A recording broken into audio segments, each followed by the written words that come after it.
नमस्कार दोस्तों, मैं हूं शिवम पांडे और आप सभी का स्वागत है आपके अपने चैनल ट्रिक पॉइंट में। दोस्तों, आज हम लोग इस वीडियो में उत्तर प्रदेश की जनगणना 2011 को ट्रिक के माध्यम से याद करने वाले हैं। अगर आप इस वीडियो को शुरू से अंत तक देख लेते हैं तो मैं पूरी गारंटी देता हूं कि यहां से जब भी एग्जाम में प्रश्न पूछे जाएंगे तो आप हमेशा सही टिक करके आएंगे। तो देरी ना करते हुए चलिए इस वीडियो को शुरू करते हैं। तो जैसे कि आपको पता है कि उत्तर प्रदेश भारत का सर्वाधिक जनसंख्या वाला राज्य है, जिसकी कुल जनसंख्या 19,98,12,341 है। तो कुल जनसंख्या कितनी है, इसको मैंने आपको फर्स्ट वीडियो में याद करवाया था। तो मैंने आपको बताया था कि जितने भी नंबर यहाँ पर लिखे हैं सभी को ऐड करना है, यानी 1 + 9 + 9 + 8 + 1 + 2 + 3 + 4 + 1, तो टोटल होगा 38। तो 38 में आपको क्या बोलते हैं, हिंदी में 38 बोलते हैं, और 38 में आपको एक शब्द मिलेगा आरती। ठीक है, तो यहाँ पर कुल जनसंख्या की बात हो रही है। तो आपको जैसे कि मैंने बताया कि उत्तर प्रदेश सर्वाधिक जनसंख्या वाला राज्य है, तो यहाँ पर सबसे ज़्यादा जनसंख्या कैसे हुई, तो मान लीजिए कि दूर दूर से यानी दूसरे दूसरे राज्यों से लोग आते गए और उत्तर प्रदेश के जो लोग थे वो उनकी आरती उतार कर स्वागत करते गए। किसी ने मना नहीं किया कि यहाँ पर मत आइए, आरती उतार के स्वागत करते गए, तो जाहिर सी बात है कि जनसंख्या बढ़ेगी ही। तो आरती फॉर 38। तो आप ऐसे याद रखिएगा कि उत्तर प्रदेश की कुल जनसंख्या कितनी है, 19,98,12,341, क्योंकि इसको जोड़ने पर कितना होता है, 38 होता है। जब भी एग्जाम में आएगा तो नंबर जोड़कर आप कंफर्म कर लोगे। ठीक है, नेक्स्ट है जनघनत्व। तो जनघनत्व की अगर बात करें तो वह है 829 प्रति वर्ग किलोमीटर, यानी एक वर्ग किलोमीटर में 829 व्यक्ति उत्तर प्रदेश में पाए जाते हैं। तो यहाँ पर देखिए जनघनत्व में आपको शब्द मिल जाएगा जनघन। आपने एक शब्द सुना होगा, बहुत ही घना जंगल है। घना जंगल मतलब बहुत सारे पेड़ हैं। तो यहाँ पर देखिए घना क्या है, जन है, मतलब लोग जो है काफ़ी ज़्यादा घने हैं, इसकी बात हो रही है। तो यहाँ पर देखिए 82 और 9 शब्द जो लिखा हुआ है, इसको याद करने के लिए कर लेते हैं बसी 9, यानी कि अब इतने ज़्यादा लोग हो गए हैं कि अब बसने के लिए जगह नहीं है, तो बस नहीं पाएंगे। बसना मतलब घर बनाने की बात हो रही है। तो जनसंख्या काफ़ी ज़्यादा घनी हो गई है, तो बसी नहीं पाएंगे। तो बसी फॉर 82 और नहीं मतलब 9, 9 यानी 9। तो याद रखिएगा कि 829 प्रति वर्ग किलोमीटर जनघनत्व उत्तर प्रदेश का है। ठीक है, नेक्स्ट है लिंगानुपात, जो कि है 912। भारत का जो लिंगानुपात है 943 है, लेकिन उत्तर प्रदेश का लिंगानुपात कितना है, 912 है, यानी बहुत कम है। तो यहाँ पर कैसे याद रखेंगे, लिंगानुपात की बात हो रही है, मतलब 1000 लड़कों में कितनी लड़कियां हैं, 912 लड़कियां हैं। 88 लड़के बिना शादी के ही रहेंगे। तो यहाँ पर देखिए किसकी बात हो रही है, 9 12। तो कर लेते हैं 9 बराबर, यानी लिंगानुपात बराबर कब होगा, जब 1000 लड़कों में 1000 लड़कियां हों, लेकिन नहीं है बराबर, है ना। उत्तर प्रदेश का 912 है, नहीं बराबर है, तो नहीं यानी 9 और बराबर फॉर 12, तो 9 बराबर, 9 बराबर मतलब 912। तो याद रखिएगा कि उत्तर प्रदेश का लिंगानुपात कितना है, 912 है, बराबर नहीं है। 1000 में 1000 लड़कियां होती तो बराबर होता, नहीं है बराबर, मतलब 9 बराबर 912, जबकि भारत का 943। तो सर्वाधिक लिंगानुपात वाला जिला कौन सा है, तो सर्वाधिक लिंगानुपात वाला जिला है जौनपुर, जहां पर 1000 लड़के हैं तो 1024 लड़कियां हैं। ठीक है, तो कैसे याद रखेंगे, यहाँ पर देखिए सर्वाधिक लिंगानुपात की बात हो रही, तो मैंने बताया कि लड़कियां ज़्यादा हैं। आपको पता है कि कुछ टाइम पहले भारत में भ्रूण हत्या होती थी, मतलब जब पता चलता था कि गर्भ में लड़की है तो उसको मार दिया जाता था। तो भ्रूण हत्या होने के कारण लड़कियों की जो संख्या वो कम होती गई।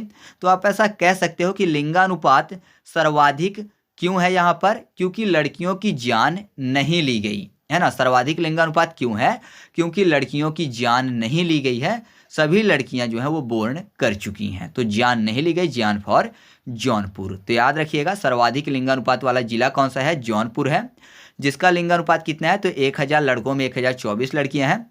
दूसरा आप याद रखिएगा आजमगढ़ है, जिसमें 1019 लड़कियां, और तीसरा है देवरिया, जिसमें 1017 लड़कियां हैं 1000 लड़कों में। मैं आपको केवल पहला वाला याद करवाऊंगा, आप चाहें तो दूसरा और तीसरा भी याद रख सकते हो। फिर अगला पॉइंट है न्यूनतम लिंगानुपात वाला जिला, यानी सबसे कम लिंगानुपात वाला जिला कौन सा है, तो वह है गौतम बुद्ध नगर। यहाँ पर 1000 लड़कों में 851 ही लड़कियां हैं। तो देखिए यहाँ पर गौतम बुद्ध नगर को कैसे याद करेंगे। गौतम में आपको गौ शब्द मिल जाएगा। गौ जो है वो जी से स्टार्ट होगा, है ना। गौ को गो कर लें अगर तो जी ओ गो होता है, और तम को कर लेते हैं कम, तम कम। तो गो तम यानी गो कम। गो यानी जी जो है जी से गर्ल्स होता है, यानी लड़कियां क्या है, कम है। तम को कम, जी फॉर गर्ल्स यानी कम। तो आप ऐसे याद रखिएगा कि न्यूनतम लिंगानुपात वाला जिला कौन सा है, गौतम बुद्ध नगर है। और दूसरे और तीसरे नंबर पर कौन सा है, तो हमीरपुर और बागपत है, जिसमें 861 हैं। ठीक है, मतलब कि 851 सबसे कम, इसके ऊपर हमीरपुर और बागपत हैं जहां पर 861 लड़कियां हैं 1000 लड़कों में। ठीक है, तो आगे बढ़ते हैं। नेक्स्ट है शिशु लिंगानुपात, जो कि 0 से 6 वर्ष की आयु वर्ग के बच्चों की बात हो रही है। तो शिशु लिंगानुपात है 902। कैसे याद रखेंगे, यहाँ पर देखिए 902 मतलब ना यानी नो की बात हो रही है, 902 है ना। तो 900 मतलब होता है दिखाई देना, 100 मतलब दिखाई देना भी होता है ना, 100 मतलब दिखाना। और 2 मतलब ऐसा समझिए कि 2 में से या तो एक लड़का हो सकता है या फिर लड़की हो सकती है। मतलब कोई ऐसा बोल रहा है कि नहीं 100 होगा, 2 में से एक ही होगा, है ना। नहीं 100 होगा, या तो लड़का है या लड़की है, मतलब 2 में से एक है। तो 902। तो ऐसा देखिए यहाँ पर शिशु लिंगानुपात की बात हो रही है। तो आपको पता है जब पहले भ्रूण हत्या जब होती थी तो क्यों होती थी, क्योंकि लिंग परीक्षण करवा लिया जाता था। ये पता हो जाता था कि गर्भ में लड़का है या फिर लड़की। तो यहाँ पर देखिए छोटे बच्चे यानी शिशु की बात हो रही है। तो शिशु का लिंगानुपात, अगर कोई लिंग पता करता है, शिशु का लिंग परीक्षण करता है, तो नहीं 100 होगा। बोला जा रहा है कि नहीं 100 हो पाएगा, 2 में से एक ही होंगे, या तो बच्चा होगा या फिर बच्ची होगी। तो 902। तो आप ऐसे याद रखिएगा शिशु लिंगानुपात जो है वो 902 है। हालांकि ये वीडियो लंबी हो जाएगी, लेकिन आपको चीज़ें याद हो जाएंगी। ठीक है, तो आप वीडियो को अंत तक देखिएगा। और हाँ, वीडियो को दोस्तों के साथ भी शेयर कर दिया करिए, जिससे कि मैं ज़्यादा से ज़्यादा वीडियो बनाने के लिए प्रेरित हो सकूँ। नेक्स्ट है सर्वाधिक जनसंख्या घनत्व वाला जिला, जो कि है गाजियाबाद। साथ ही साथ न्यूनतम जनसंख्या घनत्व वाला जिला वह है ललितपुर। तो कैसे याद रखेंगे, यहाँ पर देखिए जनसंख्या घनत्व की बात हो रही है। मैंने आपको पहले ही उदाहरण दिया कि कभी बोल दिया जाता है कि जंगल काफ़ी ज़्यादा घना है, यानी थोड़े स्थान में काफ़ी ज़्यादा पेड़ है, तो जाहिर सी बात है जंगल कैसा हो गया, घना जंगल हो गया। ऐसे ही जनसंख्या घनत्व यानी जनसंख्या घनी है, इसकी बात हो रही है। तो यहाँ पर देखिए गाजिया में आपको शब्द मिल जाएगा गोजिया, यानी कोई बोला है गोजी, चले जाओ, है ना, गो जी। और यहाँ पर ललितपुर में आपको शब्द एक मिल जाएगा लाले। ठीक है, लाली यानी लालो। तो जाहिर सी बात है जहाँ बहुत ज़्यादा लोग होंगे, बहुत ज़्यादा घना स्थान होगा, तो अगर कोई दूसरा आएगा तो बोलेंगे गोजी, चले जाओ जी, है ना, यही बोलेंगे ना, क्योंकि पहले से ही काफ़ी ज़्यादा लोग हैं। मान लीजिए 4 लोगों का घर है और वहाँ पर 8 लोग आ गए, अब अलग से एक और मेहमान आ गया, तो क्या बोलेंगे, भाई जाओ जी, गो जी।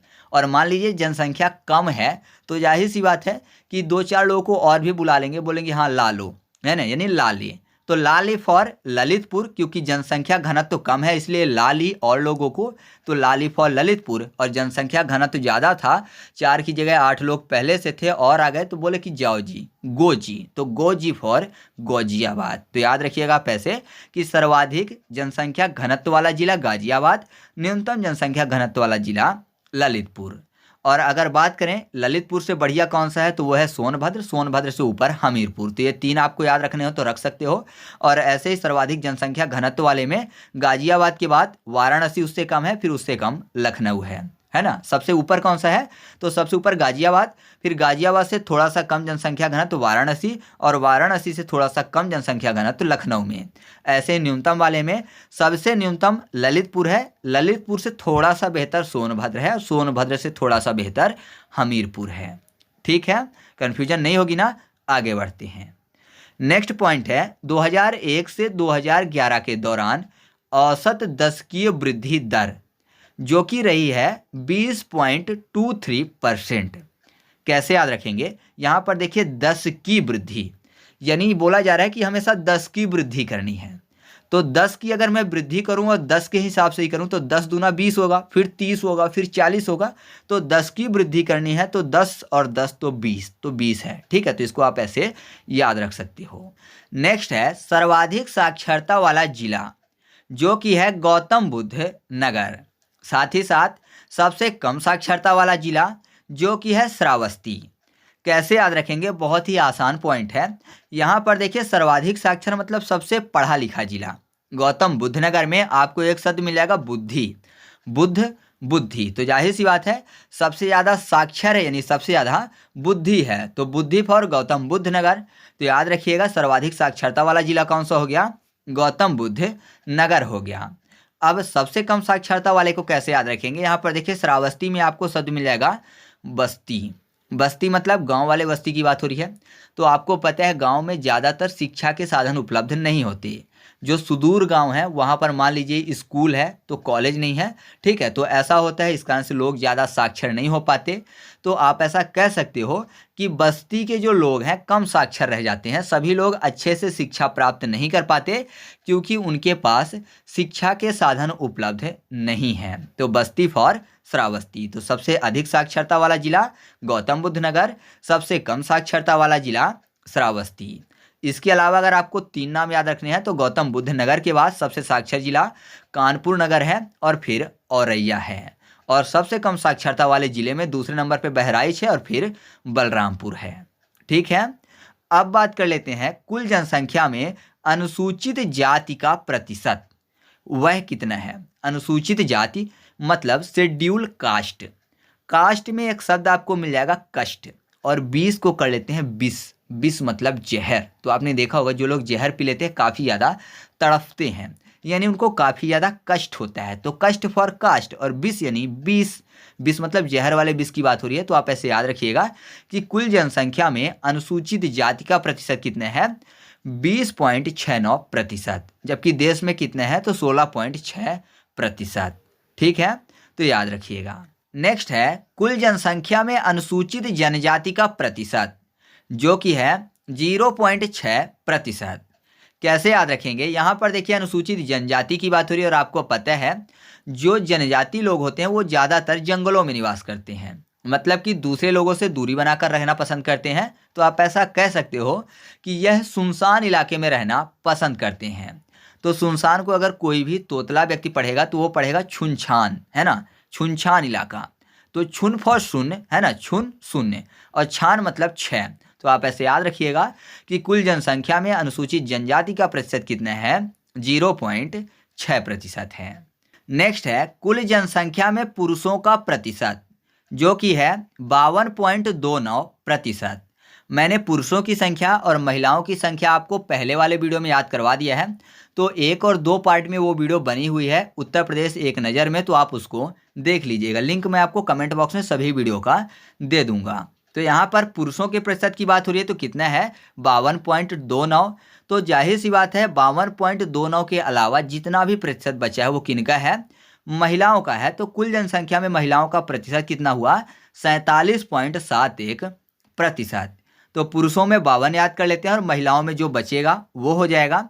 तो पुरुष को कर लेते हैं परशुराम। आपने सुना होगा परशुराम के बारे में, जो कि भगवान हैं। तो जाहिर सी बात है परशुराम कौन थे, ब्राह्मण थे, है ना। परशुराम ब्राह्मण थे लेकिन वो कर्म से क्षत्रिय थे, क्योंकि युद्ध बहुत ज़्यादा करते थे, कई बार उन्होंने क्षत्रियों का संहार भी किया है, लेकिन वो थे कौन, ब्राह्मण थे। तो ब्राह्मण फॉर 52, ब्राह्मण 52। ठीक है, तो आप ऐसे याद रखिएगा कि कुल जनसंख्या में पुरुषों का प्रतिशत कितना है, 52 है, और बचा हुआ प्रतिशत किनका हो गया, महिलाओं का। तो लगभग 48 महिलाओं का प्रतिशत है। ठीक है, अगला है ग्रामीण आबादी का प्रतिशत, जो कि है 77.73%, और जो बच गया वो क्या हो गया, शहरी आबादी। तो ग्रामीण को याद करते हैं, ग्रामीण यानी गांव की बात हो रही है। तो आपको पता है गांव की आबादी को ज़्यादातर चीज़ें सस्ती मिल जाती हैं, है ना। भोजन से संबंधित जो चीज़ें हैं ज़्यादातर सस्ती मिल जाती हैं, शहरों की अपेक्षा तो सस्ती ही होती हैं, शहरों में काफ़ी ज़्यादा महंगाई है। तो शहरों की अपेक्षा सस्ती फॉर 77, सस्ती 77 आपको याद हो जाएगा, सस्ती 77, 2 से 3 बार बोलिए। तो गांव में चीज़ें सस्ती हैं, सस्ती फॉर 77। तो याद रखिएगा ग्रामीण आबादी का प्रतिशत 77.73 है, और बचा हुआ शहरी आबादी का प्रतिशत है। ठीक है, आगे बढ़ते हैं। अगला है 2001 से 11 के दौरान औसत साक्षरता में वृद्धि। तो साक्षरता में वृद्धि कितनी हुई है, 11.36। साक्षर बनने के लिए हाथों में पेन और पेंसिल चाहिए, है ना। साक्षर बनने के लिए पेन और पेंसिल चाहिए, तो पेन भी एक दिखता है, पेंसिल भी एक दिखता है, तो एक 11। तो याद रखिएगा आप ऐसे कि 1 से 11 के दौरान औसत साक्षरता में वृद्धि कितनी हुई है, 11.36%। ठीक है, आगे बढ़ते हैं। नेक्स्ट है सर्वाधिक अनुसूचित जनजाति जनसंख्या वाला जिला, जो कि है सोनभद्र। तो यहाँ पर कैसे याद रखेंगे, अनुसूचित जनजाति शब्द लिखा हुआ है तो अनुसूचित को कर लेते हैं सूचित यानी सूचना देना, और जनजाति में जन यानी लोग और जाति को कर लेते हैं जाता है। ठीक है, यानी सूचित करने के लिए लोग जाते हैं। तो सबसे ज़्यादा यहाँ पर सर्वाधिक की बात हो रही है। सर्वाधिक लोग सूचित कब कर पाते हैं, जब वो शोर मचा मचा कर बोलते हैं, है ना। आपने देखा होगा जंगलों में क्या होता है कि एक दूसरे को देख तो पाते नहीं आसानी से, तो अगर सबसे ज़्यादा लोगों को सूचित करना है किसी भी चीज़ के बारे में तो लोग जा जाकर एकदम शोर मचाएंगे, है ना। तो लोग इकट्ठा हो जाएंगे तो सबसे ज़्यादा लोग सूचित हो जाएंगे। तो शोर फॉर सोनभद्र, शोर सोन। ठीक है, और सबसे कम सूचित कब कर पाएंगे जन जा जाकर, जब वो भाग भाग कर सभी के घर जाएंगे। भाग भाग कर एक के घर गए उसको बताए, फिर दूसरे घर गए उसको बताए, तो उतना ज़्यादा सूचित नहीं कर पाएंगे। न्यूनतम सूचित कर पाएंगे जन जाते हुए भी, और सबसे ज़्यादा सूचित यानी सर्वाधिक सूचित कब कर पाएंगे, जब वो जाकर शोर मचाएंगे तो सभी लोग इकट्ठा हुए और सबको सूचना दे दी। ठीक है, तो आप ऐसे इसको याद रख सकते हैं। तो मैंने आपको बताया कि कम सूचित कर पाएंगे क्योंकि भाग भाग कर जाएंगे बताएंगे, तो भाग फॉर बागपत, भागपत बागपत। ठीक है, इसी से संबंधित 2 पॉइंट और हैं। सर्वाधिक अनुसूचित जाति जनसंख्या वाला जिला जो कि है सीतापुर, और न्यूनतम अनुसूचित जाति जनसंख्या वाला जिला जो है बागपत है। तो न्यूनतम वाले को आप अनुसूचित जाति और जनजाति इकट्ठा करके याद रखिएगा, बागपत है। ठीक है, अनुसूचित जाति में भी और जनजाति में भी, तो इसको ट्रिक से बताने की जरूरत नहीं है। सीतापुर को आप खुद से याद रखिएगा क्योंकि जो सीतापुर है इसकी मैं ट्रिक नहीं बना पाया हूँ। इसके बाद अगला है कुल आबादी में स्लम आबादी, जो कि है 3.12%। तो यहाँ पर देखिए स्लम की बात हो रही है। आपने देखा होगा जो स्लम बस्तियाँ होती हैं वहाँ पर टीन के छप्पर होते हैं। किसी भी घर में आप पक्के मकान नहीं देखोगे, टीन के बने होते हैं, टीन फॉर तीन। तो याद रखिएगा कुल आबादी में स्लम आबादी कितनी है, 3.12%। और याद रखिएगा कि स्लम आबादी में उत्तर प्रदेश का भारत में 4था स्थान है। ठीक है, तो इस तरीके से अपनी वीडियो कंप्लीट हो गई। आपको वीडियो कैसी लगी ये कमेंट करके बताइएगा। और एक पॉइंट और याद रखिएगा कि अनुसूचित जनजाति से रहित जिले कौन से हैं, तो वो है अयोध्या और जालौन। ठीक है, तो वीडियो अच्छी लगे तो वीडियो को लाइक कर दीजिए, दोस्तों के साथ शेयर कर दीजिए। चलिए मिलते हैं अगले वीडियो में, तब तक के लिए जय हिंद।